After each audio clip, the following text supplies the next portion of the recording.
Dun nga po pala sa mga nagtatanong, kung ibabaw po na aming kisame ay naka-open ng ganyan, muntik na po kasi kaming masunugan. At nung time nga po na yan, habang kami po ni Diche ay nagre-refill, bigla po kaming may narinig na putok sa ibabaw ng kisame. Hanggang sa sunod-sunod na putok na po. Sa takot po namin, lumabas po kami ni Diche. Yun nga po na makita po namin na napakapal na po ng usok dun po sa ibabaw ng yero. Kaya po sumakay po agad ako sa motor ko at pumunta po sa fire station. Ayan po si ma'am na bumbero, isinakay na po nila ako agad sa fire truck. Nang sa ganun po malocate po nila agad kung saan sila pupunta.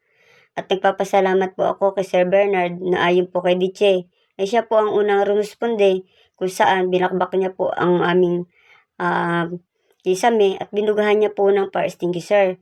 Salamat po sa munisipyo at isa po iyan sa requirement na magkaroon ng fire extinguisher ang bawat establishmento sa ganitong sitwasyon po na hindi po inaasahan.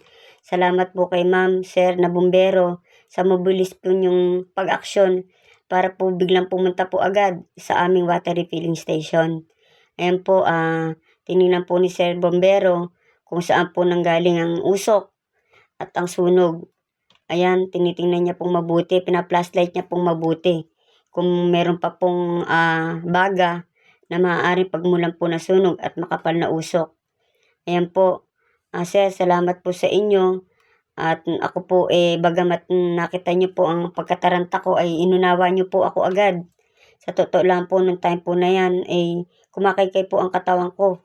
Hindi ko na po alintana ang pwedeng mangyari sa akin dahil pinatakbo ko po ang motor talaga naman pong lahat ng pwedeng singitan po siningitan ko para lang po makapunta po ako agad sa fire station. Kasi kung tatawag pa po tayo, baka po mahuli na ang lahat. Isipin niyo naman po ang pinaghirapan po namin ni ate, ni Diche at Sanse. Baka po malusaw lahat, di po ba? Napakahirap pong masunugan. Diyos ko po, hindi po namin kakayanin kasi po na po ang last card namin. Nga, ayan po, binakbak po nila.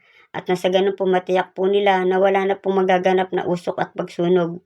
Kaya po ayan, dyan po nanggaling ang talagang sunog. Ayan po, nakita nyo naman, no?